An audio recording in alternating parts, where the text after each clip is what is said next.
much information on HIV, whether it be opinion, fact, fiction, numbers, and to process all that information, I had to try to pick a period. So I decided in this season of hope, next to Christmas, that I would try to present you with some information on how far we've come instead of the dismal how far we've gone. Okay? So just give you a bit of background. I started with the year 2000, because in 2000 the UN hosted a Millennium Summit. Have anybody familiar with that? Okay, the focus of the summit was actually to end poverty by 2015, extreme poverty in third world countries. But they picked 8 topics that they were going to focus on. And one was to end hunger, provide universal education, address gender equity, increase access to child health care, increase maternal health care, combat HIV, and address environmental sustainability and increase global partnership. And if you look at each one of these goals and how it would affect poverty, ending poverty by 2015, you discover that they're all interlocked. There's no way to combat AIDS if you can't educate the people or you can't provide health care. So they took those 8 points and they said, we're going to do all 8 of them by 2015. So what makes this summit different? They've had plenty of summits. They've talked about AIDS, they've talked about crops, they've talked about everything. They've signed pacts one after the other. So what made this one different? Well, they had 189 heads of state from all over the world come together, from the economic powers to the poor countries, and they signed this pact to work together to increase accountability to their own citizens by improving policies and government. They determined that it would only take $50 billion additional dollars per year to achieve all 8 of those goals by 2015. And it seems like a lot of money, $50 billion, but they spend $900 billion every year to arm a country. So $50 billion was a drop in the bucket. Another major difference about this conference is that it would be monitored. The performance of each country that signed this pact would be monitored. This is the first time that countries have been asked to write reports every year on their success and failures in regards to all 8 of their target goals. Currently, there are 60 countries that produce these reports, and it's summarized in a sort of report card. And they break it down, the report card for each one of these points. And so there is a report card on how well we're doing with HIV. Okay? And the most recent report card came out in 2010, so we have the most recent data. Millennium Development Goal number 6, address HIV, has 2 target dates. One, 2015, the goal is to halt and reverse the spread of HIV and AIDS. And by 2010, they wanted to achieve universal access to treatment for HIV and AIDS for all those who needed it.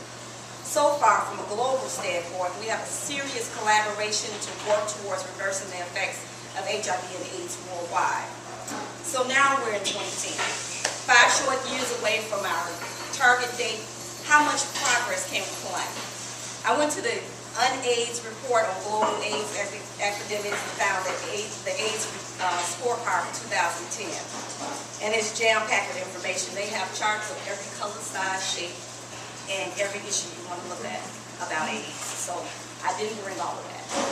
Don't worry. So there's been, so far, they reported that since there's been a 19% decline in incidence of HIV infections between 1999 and 2009. So 10 years, we've decreased it by close to 20%. There's been a decrease in the number of AIDS-related deaths and an increase in the number of people living with HIV. This seems like, well, that's not such a good thing, but if you think about it, people are living longer with HIV and we have better health care, so that is a positive point. There's been a 24% drop in HIV infections from mother to baby. People receiving antiretroviral therapy increased by 30% in low and middle income countries between 2008 and 2009. There's been an increase in the comprehensive and correct knowledge, and that's a big difference, comprehensive and correct knowledge about HIV among young men and women since 2008. Condom availability and distribution increased by 10 million in places of need. And finally, effective female-initiated prevention besides the female condom may be available as early as 2010. I'm going to kill this name. 1004 beer-based gels is an antiretrovirus gel that may decrease transmission greater than 30%, have been placed on the FDA fast track for approval. Other countries don't need FDA approval, but because that gel is produced here in the United States and Virginia, we have to get FDA approval before we can ship it outside the country. So this is something that women can control. Man don't have any say-so with this. There was a decline in the percentage of people who have more than one sexual partner in the past year in sub-Saharan Africa, where AIDS is really a rampant situation. There's been an increase in number of countries creating laws addressing human rights issues, protecting high-risk populations. An effort to remove the stigma of being HIV positive is being addressed in hopes that more people will seek treatment. So there are some positive gains, but we have a long way to go before 2015. So how do we move forward to sustain these gains and increase our success? While a decrease in mother-baby transmissions is a good sign, there's still inadequate prenatal care and postnatal care for women in low-income and middle-income countries. There are a lot of new technologies that the women don't even have access to. So 34% is good, but it could be a lot better.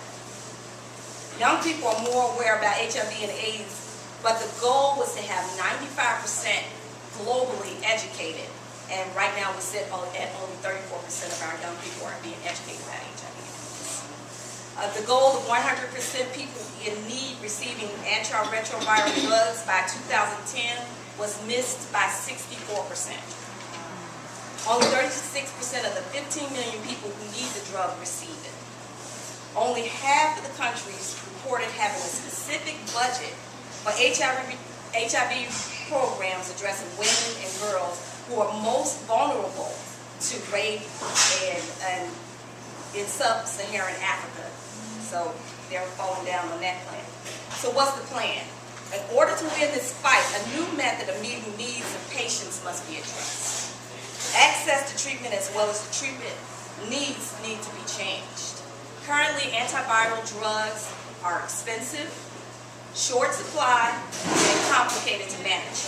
Most people on a therapy may take anywhere between 2 pills to 18 pills. And if you live in a rural area, how do you get your medicines? How do you afford your medicine? And how do you explain to that person how to take those medicines? So the focus should be on coming up with a drug, and hopefully the ideal dream drug is a 1 pill, 1 day with less side effects. And they are working on that, but it's not a main focus. It's not something that they want to spend the money on right now. Currently, HIV testing and monitoring requires expensive, high-level testing. You can take a pregnancy test at home. You can check your sugar if you have diabetes at home, but you can't take an HIV test at home. And more people are likely to test themselves if they can do it in the privacy of their own home. We do what is called a rapid HIV test in the laboratory, and it's no more complicated than your home pregnancy test. I was speaking behind, that's just a way for the government to continue to make money in it. And pharmaceutical companies have a big say in what you have access to. Because if I can take a drop of blood and drop it on a little circle and wait for a positive sign to tell me a patient has HIV, why can't you do it in your family? It's definitely who has it.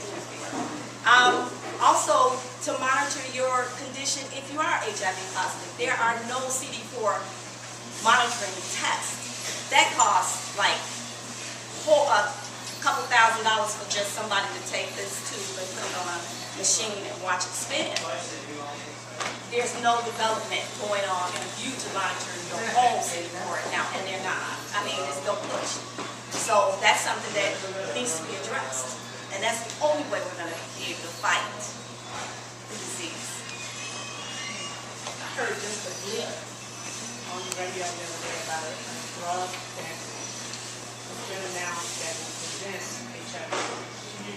Yeah, that's one of the new retroviral drugs. They're saying that in the testing, it prevented it 30% of the time, 35% of the time, and they think that's a success. We're thinking 35% of the time. What about all the other times? They are testing it in South Africa and in the Sudan, and they're testing it on couples.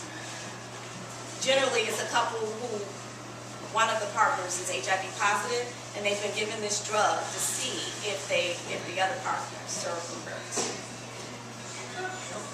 Yeah, it sounds terrible, but but it don't. And so far, the best they can get is 35%. Pretty much, but at least at this point, they have to have the permission of the people who they're testing it on. You have to realize we've come a long way, but we haven't gone that far because before they were testing people who just didn't tell you. And to be honest with you, when you go to the hospital and you sign a release for treatment, most times you're signing a release for research. If you're going to a hospital that is a research hospital, your release is a general blanket release. So whatever they decide to put you on, what regimen they decide to put you on, you have already signed away your rights. So read the fine print.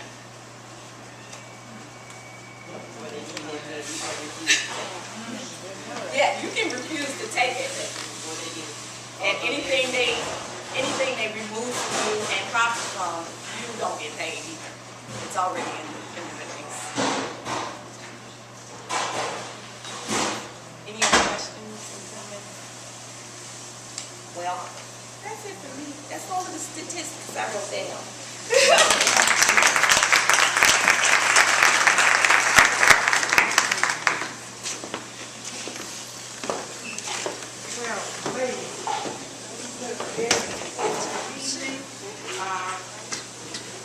I got a lot out of it. I hope you did. I thank for our president, Cynthia.